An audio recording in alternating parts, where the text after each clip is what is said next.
What's good, y'all? Shagai Makai. Welcome back to my channel.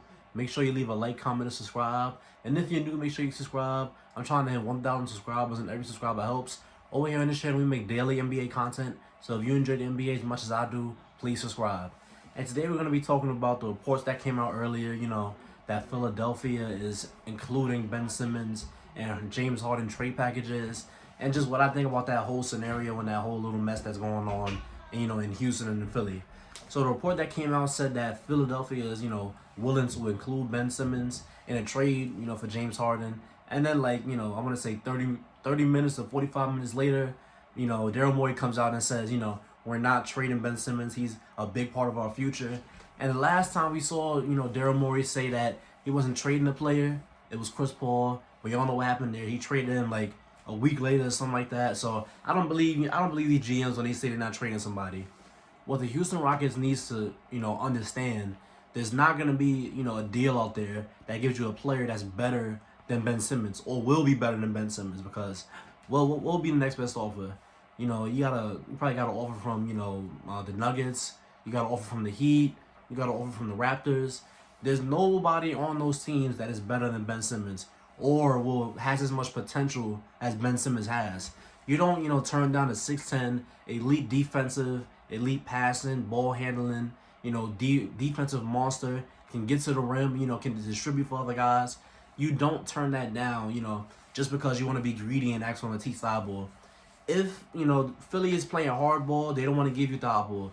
Let's say that the Houston Rockets are asking for Ben Simmons and 3 first-round picks for James Harden.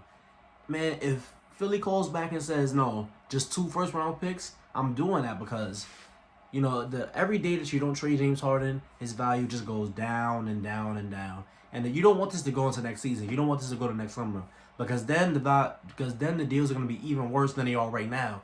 And I just saw a report earlier that they're in talks with the Miami Heat, but Miami does not want to give up Duncan Robinson. Once again, you don't stop a James Harden trade for a player like Duncan Robinson. Duncan Robinson is probably the 3rd best shooter in the NBA. Clay's not playing the team, so he's probably the 2nd best shooter in the NBA right now. I'm still not holding up a James Harden trade for that. I'm not gonna, fight tooth and nail to keep him, to the point where it stops me getting James Harden.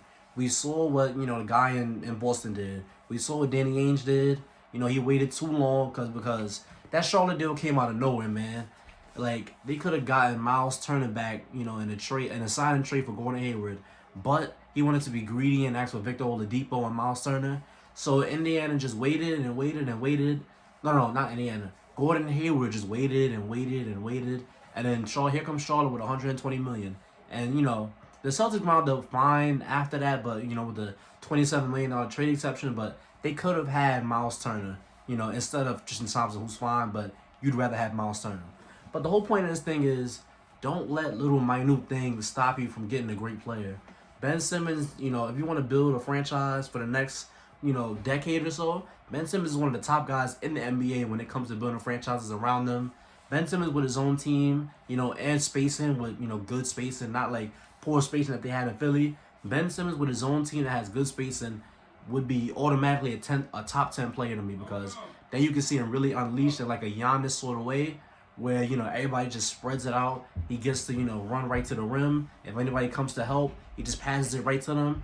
And he's a better passer than Giannis. So I think in the long run, it will work out better because he's going to hit guys with, better passes. He's going to just, do everything a lot better. He's a better ball handler than Giannis.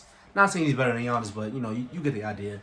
But basically what I'm trying to say in this video is that if Ben Simmons is on the table, because I'm not a GM, I'm not, a background source, I'm not, talking to Daryl Morey directly, but if Ben Simmons is on the table, you need to trade for him as soon as possible. You need to trade for him immediately, and don't, play hardball just because you want Matisse Thybulle, because you want, maybe 4 first-round draft picks. Like, if he's on the table, I'm not saying, do just Harden for Ben. You do want to get some draft picks, some draft capital, because you traded away some of your draft picks, but you do want to do, the best player available when you're trying to trade a franchise player. Because let's be honest, James Harden in Philadelphia makes him the favorite in the East automatically in my eyes. James Harden along with Tobias Harris, along with Joel Embiid, Matisse Thybulle, Danny Green, along with that team right there, that's gonna be a good defensive team. You can, bring Matisse into the starting lineup so you can have better defense around, James Harden, because when you trade Ben, your defense, at the point guard position is gonna go down, obviously. But the offense is gonna go up so much, I think it's really worth it. So James Harden is a franchise changing star. So don't, be stupid and just let him slip by the fingers because you don't want to give up a couple first round draft picks, something like that. If if Ben Simmons is on the table, the Houston Rockets need to trade for him as soon as possible.